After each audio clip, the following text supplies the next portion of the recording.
सूर सदन सभागृह में आयोजित शिक्षा मित्र सम्मान समारोह में शिक्षा मित्रों को बढ़े हुए मानदेय के प्रतीकात्मक चेक प्रदान किए गए। वहीं प्रेक्षागृह के बाहर सूर सदन की गैलरी में हर ब्लॉक के प्राथमिक स्कूलों के अध्यापकों ने प्रदर्शनी के माध्यम से ये संदेश देने की कोशिश की कि आगरा का सरकारी प्राइमरी एजुकेशन सिस्टम इतना भी गया गुजरा नहीं है जितना लोग मानते हैं। इन शिक्षिकाओं ने आने वाली दुश्वारियों से केंद्र मंत्री और जिला अधिकारी को अवगत भी कराया। सूर सदन की गैलरी में प्राथमिक शिक्षकों द्वारा लगाई गई प्रदर्शनी के अवलोकन के दौरान केंद्रीय मंत्री प्रोफेसर बघेल बेहद ही प्रभावित नजर आए। उन्होंने हर ब्लॉक के स्टॉल पर जाकर प्रदर्शनी को निहारा, शिक्षिकाओं से बात की और उनके प्रयासों को सराहा। बड़ा खुशी हुई मुझे। यहाँ पे बड़ा ही अच्छे तरीके से TLM उन्होंने बना रखे हैं, जिससे बच्चों को खेल खेल में पढ़ाने का जो काम है वो बहुत ही आसानी से होता है।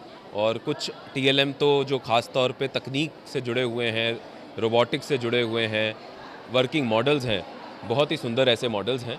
मैंने VSS साहब को कहा है कि ऐसे कुछ अच्छे जो टीचर्स जो अच्छा कार्य कर रहे हैं उनको सम्मानित किया जाए और साथ ही साथ कुछ ऐसे अच्छे मॉडल्स को चुन के उनको पूरे जनपद के सभी स्कूलों में लागू करवाया जाए। जिलाधिकारी मनीष बंसल ने भी इस प्रदर्शनी का अवलोकन किया। उन्होंने शिक्षकों से प्राइमरी स्कूलों में शिक्षा का स्तर सुधारने की अपील करते हुए उनके द्वारा लगाई गई प्रदर्शनी की तारीफ की और मौके पर ही BSA को निर्देशित किया कि वे इन शिक्षकों को प्रोत्साहित करने के लिए उन्हें पुरस्कृत भी करें। उत्तर प्रदेश से 1 लाख से अधिक शिक्षा मित्रों के लिए आज अहम दिन है। उत्तर प्रदेश के मुख्यमंत्री योगी आदित्यनाथ ने उनका मानदेय 10,000 से बढ़ाकर 18,000 रुपये प्रति महीने कर दिया है और ये उन शिक्षा मित्रों के जीवन में एक नई प्रगति लेकर आएगा। लेकिन उन शिक्षा मित्रों के साथ जो अध्यापक हैं, सहायक अध्यापक हैं, ग्रामीण प्रतिभाओं को किस तरीके से निखार रहे हैं आप देख सकते हैं इस प्रदर्शनी के माध्यम से।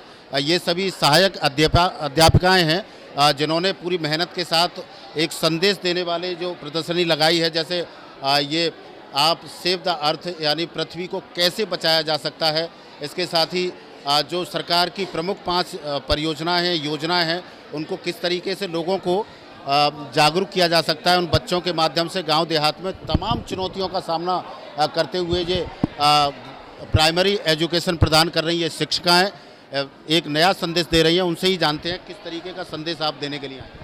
सर, हम तो बस यही संदेश देना चाहते हैं कि ऐसी बात नहीं है कि लोगों को ये लगता है कि टीचर्स पढ़ाते नहीं है। सरकारी स्कूल्स में ऐसे टीचर्स अपनी तरफ से पूरी मेहनत करते हैं और है ना ऐसा। और शिक्षा मित्रों के लिए भी थोड़ा सा मतलब ये कहा जाता है कि शिक्षा मित्र, हमारे शिक्षा मित्र भी विद्यालय में पूरा योगदान देते हैं।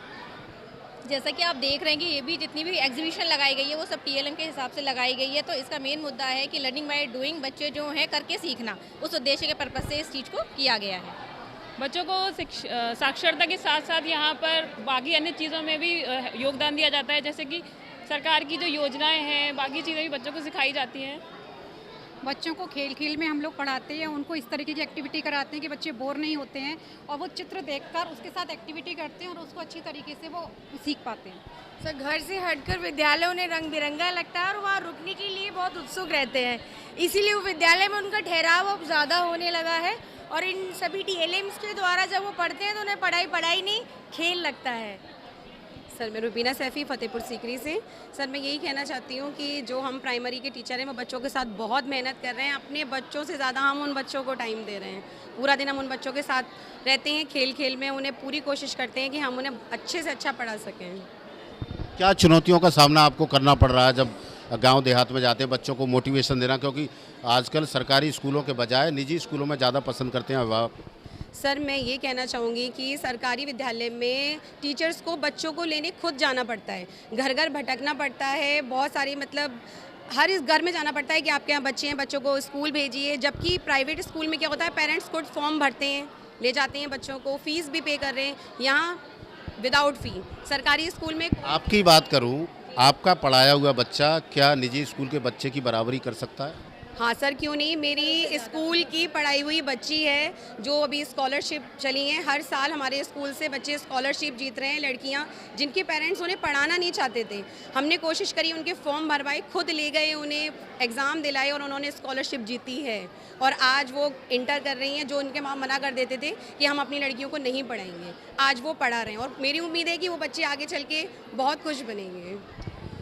हमारे एजुकेशन सिस्टम में चाहे कितनी भी खामियां हों, लेकिन ये इन शिक्षिकाओं के ऊपर है कि वो ग्रामीण प्रतिभाओं को, जो गरीब परिवारों के बच्चे हैं, जो प्रतिभाशाली हैं, उनको स्कूल तक लाना, उनकी एजुकेशन को निखारना, उनकी प्रतिभा को ऊपर लाना और फिर उन्हें उस लायक बनाना कि भारत के भविष्य निर्माण में वे योगदान दे सकें। तो कहीं ना कहीं बच्चे स्कूल जाएंगे तो सीखेंगे ज़रूर, और सीखेंगे ज़रूर तो भारत के भविष्य निर्माण में अपना योगदान ज़रूर देंगे। अपने साथी अतुल के साथ विजय बघेल, सी न्यूज़, आगरा।